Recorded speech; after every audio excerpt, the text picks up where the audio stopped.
Hey everybody, Snake Doc here. Today we're going to do an unboxing of a new Stoeger STR-9.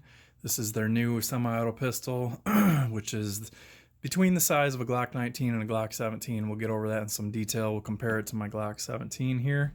And what we're going to do here is we're going to do an unboxing.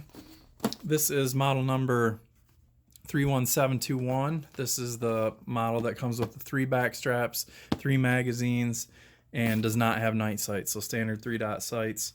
They were making one with night sights, which would have been the next step up. I don't know. I've heard that production is on hold right now while they try and find a new sight maker. And then they have the one which comes with just the 1 medium back strap and the 1 magazine, and that retails anywhere from $299 to $329. So let's get right into it here. It's just a sleeve here. And then a brown cardboard box. So we're going to set that to the side. Now, when I got this at the FFL, the first thing I did was check and see if the magazines drop free, and they don't. So I've already contacted Stoeger, and I'm trying to find out what they're going to do about that for me, because that has been the #1 issue with this pistol so far in reviews that I've seen. So we have a Stoeger branded lock here. It's just a cable lock. A notice here to inspect the firearms thoroughly before proceeding with the transfer. Make sure it's exactly what I ordered. Well, it is what I ordered, but it says if there's a problem, do not take possession of the firearm. So the FFL that I deal with said, hey, he's like, I'll hold the paperwork a few days. He's like, it's no problem. We can just say that we never processed it. He's like, don't send your registration paperwork in until you hear back from Stoeger on how they want to handle it. So I don't know if they're going to replace the pistol, they're going to have me send that in, or if they're just going to do a magazine exchange. We'll find out, and I will update as that contact happens. I just called them and left them a message not too long ago, so they might even call while I'm making this video. But I wanted to get this video going before I go any further with it. So here we see it. This is just a paper manual. It does have color photos in it, and it just tells you about the breakdown of the pistol and all that stuff. You can see right here that this is exactly a Glock mechanism. So this has the cruciform on it on the trigger bar, and it has a connector and everything else. So my next video, if I'm keeping this one, which I would assume I'm going to, is I'm going to do a trigger job on it and compare the internals to the Glock. And we're going to actually do that a little bit in this video without doing a detail strip, but I plan on doing a detail strip and a trigger job on camera once we know that the magazine issue has been resolved. So the pistol comes in the blue bag here. Here's my back straps. So medium one is installed. I'm sure it says that on the back of it somewhere. Yep, this one is S, marked S for small and L for large. Let's see if we can see the difference. There's a massive difference in the width of the palm swell in there. This is the large and this is the small. So the small looks like it'll get rid of all the palm swell. If we look at a profile of this, you can see that it does indeed bow out on the sides, reminiscent of Smith & Wesson M&P. Here's the 2 other magazines. We're going to take a look at those and show you that those are not dropping free. And then a plastic magazine loader and an Allen wrench to adjust the drift adjustable rear sight. I don't know how tight it is in that dovetail. I'm sure there's a little bit of Loctite on that. I don't want to do any adjustments on it until I shoot it and see where point of aim is on it. 3-dot sights, they are steel, and there's a ledge for running it off your belt or boot should you need to. Polymer frame, of course. This is kind of a hodgepodge pistol, but that's kind of what I was drawn to. If you look at my channel and my other videos, you can see that I've had some unique firearms in my collection and stuff that other people might turn their nose up at, but I like giving stuff a try and finding out more about it. So as we can see here, the frame is very reminiscent of HKVP9 right here. It has kind of like that Spider-Man look to it, and it has slight finger grooves. It has a really nice high undercut right here. You really probably couldn't even do better with a Dremel without sacrificing integrity of that trigger guard. Backstrap system, very similar to Smith & Wesson M&P. The slide profile to me is very reminiscent of The front right here has the taper in it, which reminds me of an MMP, at least the 4.25 size. And then the serrations remind me of the SD9 VE. We have a standard Picatinny rail without a curve right here. Let's see if we can see that. So it is a nice flat, true 1913 rail. And it has 3 slots for mounting your accessory on there. We have a loaded chamber indicator, which is spring loaded, and there you can see how it would rise up and sit proud if there was a round in there. Obviously there's not. So mag is holding the slide open. I'll show you right now. That's as far as that mag's coming out. I can shake it, it still didn't come out. I have to pull it. So let's try the next one. That one barely came out at all. If I keep pressing the magazine release, it's still stuck. And third one, stuck again. So you can see drag marks right here. Can you see that drag mark right there? And that is from, there are bars inside the polymer frame that are impeding with that release. Magazines are very reminiscent of Beretta PX4, where they have this second impression pushed into it. Also SIG SP 2022, pretty similar to that. The magazine floor plate shape looks like a MMP or a SD9 VE, but it does have a slight taper front to or rear to front. It tapers, and we can see polymer followers on them, and they do have ambi cut on them because the magazine release on this is reversible. We can see we have a ton of oil on the barrel. I don't know if I can get that to show up. Anyhow, barrel's really oily. And then we have a stainless steel guide rod on the recoil spring assembly. To switch back straps, there is a clip right here that you would use a flathead screwdriver on and pry that off of. And then you can change your back strap to whatever size is going to fit your hand. For this video, I'm not going to get that crazy into it because I don't want to do a ton of handling on this pistol until I find out what's going on with it. So we're going to stick with this medium on there right now. It's an oversized mag release when you compare it to the standard Glock. So look at how much bigger that is. But we're going to take that slide off right now, and I'm going to show you how the internals are near identical to a Gen 3 or Gen 4 or Gen 2, Gen 1 Glock. Gen 5s are somewhat different, but not completely different. So there's our take up on the trigger, and here comes the brake. It's a nice brake. It is a heavy pull. I will say that is definitely a heavy pull. So we're just going to retract the slide to get the tension off of this takedown lever. Takedown levers are easier to get a hold of on this than they are on my Glock 17 right here. And we're just going to pull the slide off the frame, and there we can see our internals.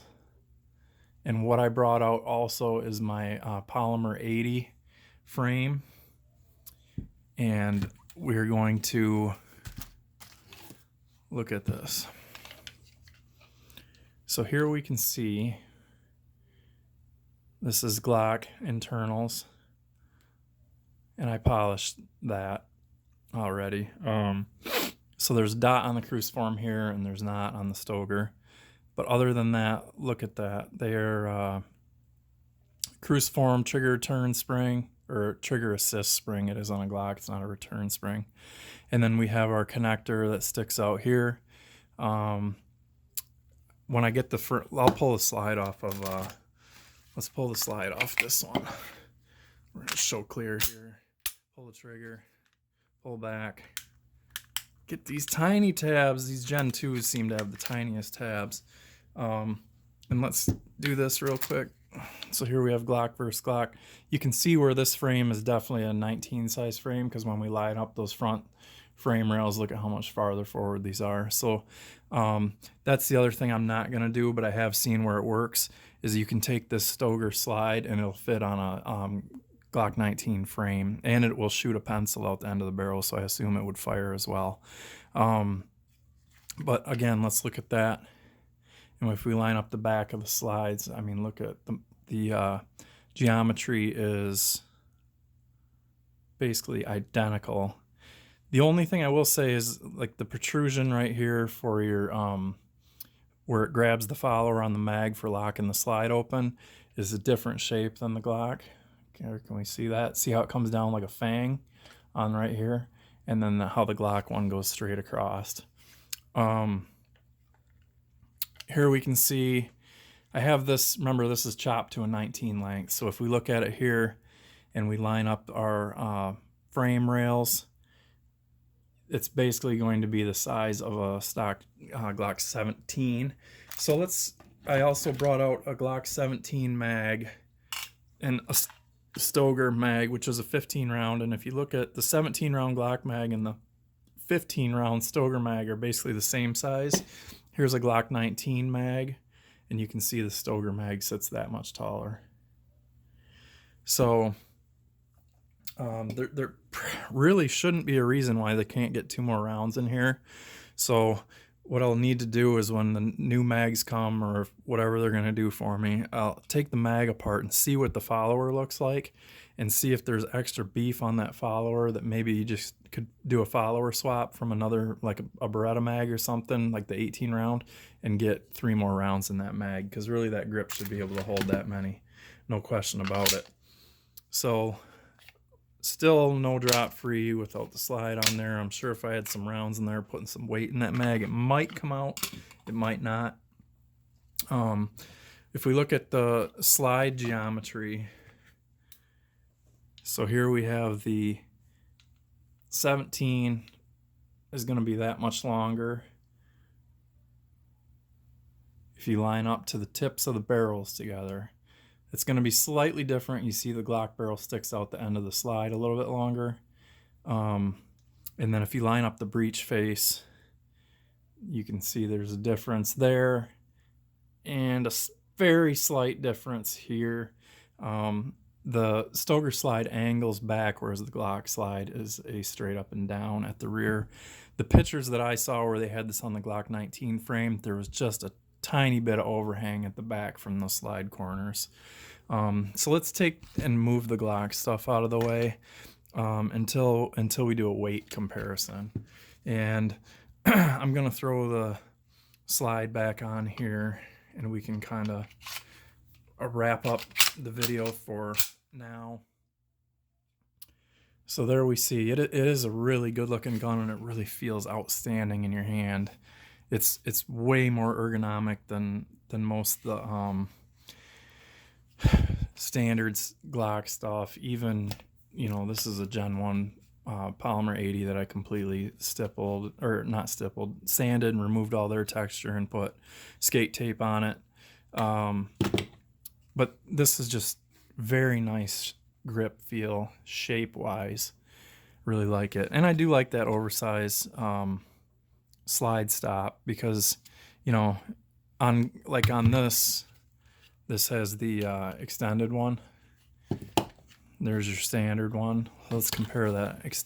The extended one is even smaller than the Stoeger, but what it does have is it has that shelf right there, which this one does not. But it does have a few lines of jimping on there, so that should be easy to actuate. What we'll do is I'm going to put that Glock back together. We're going to put it on the scale, show kind of where it's weighing in at. We'll leave the mags out of it. And so let's bring the scale into frame. I don't know if you're going to be able to see the screen, but we'll see here. And we have it on ounces. So here we have unloaded, no mag in it. 23.28 ounces. And let's put the Glock back together. And now remember, this is a 17 Gen 2 that I chopped the bottom off of, and it is a 19 length, but it does have the whatever those are called, gap filler, and it does have a grip force adapter on it, and it has steel rear sight, and a high vis front, and that's 22.47. So it's just about an ounce heavier than a chopped Glock 17. It's a little bit smaller in profile. There we can see, except for Let's put a mag in there, because that does change things. We're not going to chamber this. It does have rounds in it, but so there you can see that the 19 mag sticks down. So we have that much difference. That is about a 1/4 inch in difference. So I'm going to wrap it up right there. That's 15 minutes. I think I gave you guys enough information. Oh, really quick, we're going to do holsters. This is a stealth operator, the short one. I switched the belt loops out for speed clips, and we can see it's going to fit in there no problem. I use this actually for my shield right now. And then we have the 578 GLS by Safariland that has the grip lock system on it, and that fits in there, and that is secure. So there we go.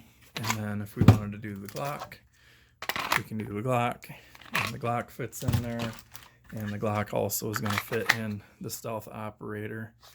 I have a Mick holster right here that I keep on my Glock on the nightstand, and that is definitely not going to fit on the Stoeger for a few reasons. The trigger guard shape is way different, and the frame, the bevel of the frame is going to be somewhat different right here. So there you go. I'll do an update video when I find out what they're going to do for me as far as the mags. And then, like I said, once I have that information all squared away, then I'll do a detail strip on the Stoeger, and I'll do a 25-cent trigger job with the Dremel and some Jeweler's Rouge. We'll get that all buffed up. And what we might do too is try the trigger assist spring. I have a Wolf extra power one for a Glock. I got an extra one of those, and we might even swap some striker springs and stuff and play around and see if we can get that trigger pull a little bit better. So thanks for watching. Always shoot safe, and put down any comments you may have for me. I always like reading and responding. Thanks, guys.